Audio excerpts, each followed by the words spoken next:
Opus 5 and Fable 5 got much better at packing the same amount of meaning into fewer words, which is great for the model because it can be more token efficient, of course, but it sucks for you because you're the one who has to read all of that shit. So this makes working with the models much more frustrating. I see a lot of people complaining about it online. There's a couple of ways to address this, but the one that works for me is a 3-line skill that's going around X right now. It fixes this issue, and it's based on, interestingly, on an aerospace English language standard from 1983.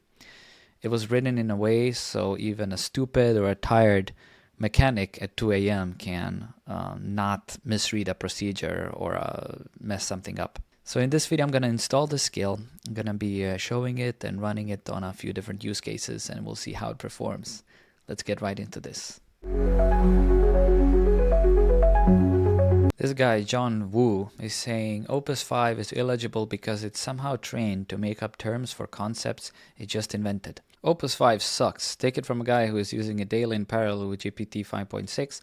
It's so verbose, I have no clue what it's saying when it comes up with a plan, and the speed is crazy. One thing to differentiate here is being verbose and being unclear, because this guy is saying it's verbose and he has no clue what it's saying. When somebody's verbose, they're using a lot of words. When somebody's unclear, they're using words or sentence constructions that you don't understand. So this is the main difference here. For me, Opus 5, it is not more verbose than its predecessors, but it's definitely less clear. Now we come to Matt Pocock, the skills guy. He's a legend. Christ, Opus talk like a normal person. I built this app and I have no idea what it's saying. So you can see we're talking about how clear it is. The honest options are to accept it or reword the AC. I don't know what AC is in this context, air conditioning. I don't think it's that, but...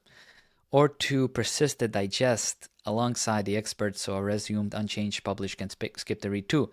Flagging rather than picking. It almost sounds like it's trying to be poetic in a way, but at the cost of clarity. It just ends up being annoying. I was working on this fun project of making like an RPG type of sheet that shows my Whoop data. During this process, when I was getting interviewed by the agent to, define the product, I noticed it's using some words that, I'm not a native English speaker. I wouldn't use these words. Maybe I understand what they mean, but I have to read them 3 times to truly comprehend. For example, it's building like a stat sheet for my character here, and it's saying that some of the stats will be more like moving compared to others that will be more static. And for this, for the moving stats, it's using the word volatile. So vitality, endurance, and focus will be your volatile attributes. Now again, even if I understand what that means, it doesn't click for me immediately when I read that sentence. So you can see this is the issue of Opus 5, Fable 5. I even heard people complaining about GPT 5.6 Soul doing something similar, although in my experience it's doing much better in this case. Absolute thresholds mean picking arbitrary floors and ceilings for those two and living with the consequence. Living with the consequence. So how do we fix this? One way to address these issues that people have been proposing is things like the caveman skill or the caveman method. And the issue I have with this one, although it's promising 65% fewer output tokens, which is true because it forces the AI response to be more concise, it's not the solution to this issue because, as I said before, the problem is not a verbosity, at least in my experience. The problem is clarity. So you can see here some before and afters using this caveman method. Normal agent would use 69 tokens and say something like, the reason your React component is re-rendering is likely because you're creating a new object, blah, blah, blah. And the caveman response will be something like new object ref each render, inline object prop equals new ref equals re-render. In my experience, this is less clear actually. The caveman response is less clear. So obviously what we're looking for here is some sort of middle territory where the agent is using enough words so that it can describe the thing that it wants to describe, but still being clear and not use so much jargon so that you don't understand it. What people are starting to use right now is putting, of course, custom instructions in CLAUDE.md. And a lot of people are talking about this ASD-STE100 Simplified Technical English. What is that? ASD-STE100 Simplified Technical English is a controlled natural language that is designed to simplify and clarify technical documentation. It was originally developed in the 1980s by the European Association of Aerospace Industries. It has since been adopted in many other fields outside the aerospace, defense, and maintenance domains for its clear, consistent, and comprehensive nature. And now it's adopted in vibe coding as well. The current edition of the STE standard, which was published in January 2025, consists of 53 writing rules. So if you scroll down on Wikipedia, you can see some of these rules here. Do not write multi-word nouns that have more than 3 words. Interesting. So you can see it's forcing you to write verbs in a way that makes them more clear. We have some examples here. So if we're talking about the word acceptance, the non-STE example will be before acceptance of unit, do the specified test procedure. With the STE applied, it's before you accept the unit, do the specified test procedure. You can see it's much more clear. Immediately you can sense it when you read the sentence. Instead of using accessible, rotate the cover until the jacks marked plus and minus are accessible, you can say something like, turn the cover until you can get access to the jacks that have plus and minus marks. So people are trying to get the AI to use this standard. And I don't think anybody is even feeding the actual standards into the AI. They're just telling it to use it. And I think Claude's training knows about the standards, so you don't have to worry about that. But the question here is, how do you make the agent use it? Because you have a couple of options. You can either put the instructions in the global CLAUDE.md, and you can see Matt Pocock has done that on August 4th. Always talk in ASD-STE100 Simplified Technical English. Another thing he added inside was always read context.md files and use their ubiquitous? Is this a jargon word? I think I know what it means. It means something that is present, very present, and use their ubiquitous language. So if you worked with Matt Pocock's skills, he has some really good ones. One of the most famous ones is the Grill with Docs. And what Grill with Docs does is that the agent interviews you, and at the end, it writes a context.md file, inside of which is a part called ubiquitous language, or a glossary, where all the terms that you define during the interview are written down so that the agent knows which words are you using for your project and which words it shouldn't use. So this is preventing confusion and preventing the agent using some random word in another session. So this is what he means when he says always read context.md files and use their ubiquitous language. That's a nice addition to the ASD-STE standards that he put inside. Now, although this is a great injection you can put in your global CLAUDE.md prompt, it's not good practice to put things inside a global prompt unless it's very, very necessary. Because if you put it in the global CLAUDE.md instructions, it's going to get injected in every single message that you write in any session, across any session. That means that you're going to be steering the AI in a way and taking away from its creative freedom. And you can actually feel that it becomes dumber as you use the AI with these global prompts. So instead of putting instructions in your global CLAUDE.md prompt, what you can do is, of course, use a skill. Now, this will require of you to be more proactive and call the skill when it's necessary. But guys, you have to put in some effort when you're working with AI. It cannot do everything for you, especially when it comes to you comprehending the project. That's the part where you actually have to put in some effort. So the skill is called Wait What? And I'll leave the link in the description so you can go ahead and download it. But what it does is, it's very short actually. So when the agent types something that you don't understand, it repitches, when you call the skill, it repitches what it just said in a way that applies the standard and also applies the context.md with the ubiquitous language inside. You invoke it by typing wait what. The agent will not reach on its own, and it shouldn't, because as I said before, you don't want to kind of corrupt every response of the agent. It plugs into the language you already have.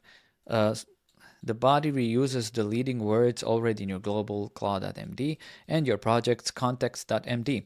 ASD-STE100 Simplified Technical English sets the register. The ubiquitous language supplies the nouns. This is amazing because everybody's ability to speak and understand English is different, and everybody uses different words. So if you have the context.md, it's likely that inside you already have terms that you know and that you taught the agent to use for this project. So if you use the wait what skill, it will reference the context.md and it's going to use the words that you already know. The way to install the skill is very simple. You can just copy this npx command. This guy has made some sort of CLI that lets you install all of the skills for any agent that you might be using. So you just paste this in, press enter, and then choose which platforms you're using and so on. You can also install all of his skills with a command that's global. I think you can find that in the skills. Yeah, it's just npx skills at latest add Matt Pocock /skills, and you paste that in the terminal and you got all the skills installed. What I just did is I made this project of, like, it's basically an RPG looking character that's supposed to be connected with my whoop data and showing some stats over here. And for some reason, it made me look like a caveman, a crying caveman. It's probably because Claude just generated this image in pixel art based on a description of a photo I gave him. And I made this project using Matt Pocock's grill with docs skill. So if you look here, we have the context.md. In the context.md, we have a language section, and it shows each term that is used in the project and how the agent should understand it. Character, a pixel art figure, and its accompanying numbers, represents the real person whose whoop data drives it.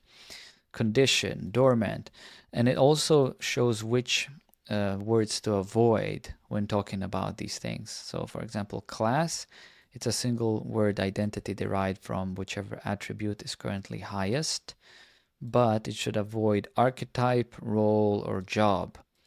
So you can see how useful this would be for the AI when you're trying to make it speak a certain way. So I'm here in cursor, the agent window, in my project, and I selected, actually I didn't select it, I have to do that, Opus 5 high.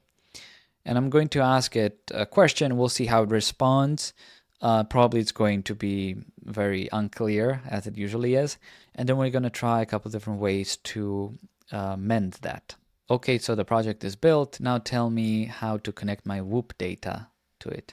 I'll just say here MVP because the project is not really built. So you can see Opus is done with generating the reply. It wrote quite some text. Cursor has this UI that shows up when the agent is asking you questions. So it's not actually so complicated. I have a couple of options. I can either do it with a dev server or without. But what I'm gonna do is I'm gonna close these questions and I'm gonna fork this chat so that we can try different ways of simplifying this reply from the AI and see which one works better. So first, let's try the caveman skill. This is the skill I talked about earlier that cuts the amount of tokens used and basically makes the response more concise. So if we type in fork, I think I can do another / command, yeah, and then type in caveman. So we're forking the chat using the caveman skill. It worked, so we have a response after using the caveman skill. It's much shorter, as you can see. Recap terse. I don't know what terse means, to be honest. Browser can fetch them. Token endpoint sends none, no PKCE advertised. Auth must run in node. So you can see the way it's speaking. It's really speaking like a caveman here, but it's not more clear. I actually understand this less than the original Opus 5 response, which was supposed to be unclear. Now let's try the different method, which is using Matt Pocock's skill called wait what. So we're gonna fork the chat again using wait what. By the way, look at the difference in these skills. If you look at the caveman skill, it's quite long. There's a lot of text here. Wait what skill is so short. Wait, I don't understand where you've got to here. Repitch that. Give me a little bit of context. Talk in ASD. Use ubiquitous language. Now let's read the wait what response. You asked how to connect your Whoop data to the MVP. Nice, we're starting from the very basics. Today the MVP reads 3 text files from public fixtures. The files hold cycles, recoveries, and sleeps. Then build sheet selects the reading, blah, blah, blah. I tested the live Whoop API. I wanted to find the correct place for the real data to enter. What I found, you can see it's like a story. It's reading very smoothly. The Whoop API has 2 parts. The 2 parts do not behave in the same way. The data part gives cycles, recoveries, and sleeps. A web page can read this part directly. I sent a test request, and the API permitted my page. Amazing. The token part gives permission to read the data. A web page cannot use this part. I sent the same test, but the API did not permit my page. The way it's structuring the sentences, it's like chronologically. It's what it's doing, why it's doing, what I asked it, and then it builds on top of that. The token part also needs your secret key. You must not put a secret key in a web page. Thank you for telling me that. What this means, the browser cannot start the connection to Whoop. A program on your computer must do this step. It's great for a person who's not a developer, such as myself, because I can learn this way in a much more top-down way, instead of it giving me jargon that I don't understand, and then it's blocking me from making products and managing them. One choice. The headline shows the name Ante. Today, this name is fixed in presentation.ts. Whoop can give you the real name. Now, if you look at the questions that Cursor built, they're also more simplified than they were before. So I'll have the page stay static. And for the name, do you want the real name from Whoop? Yeah. Ask for the extra permission. Let's go open the project here. Here's the caveman. So you can see Claude created a script for me after I found the Whoop APIs and the API keys that I put inside. So I'm gonna copy the script. Let's go to the IDE. I'm gonna paste it in the terminal. And this should open the OAuth to approve access. Okay, so I got this connected to my Whoop, and you can see my vitality or recovery is 67%.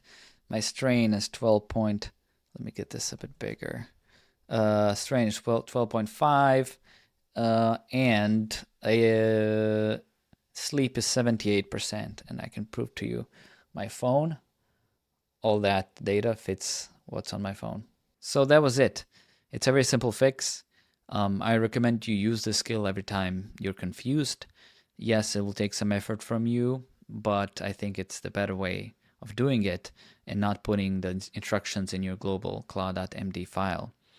Also, I hope you learn that telling the model to be concise is not always better. And if you want to follow me, you can follow me on X. There's a link in the description. Or you can subscribe to my newsletter. Sometimes I write about this kind of stuff. And yeah, thank you for watching. See you in the next one.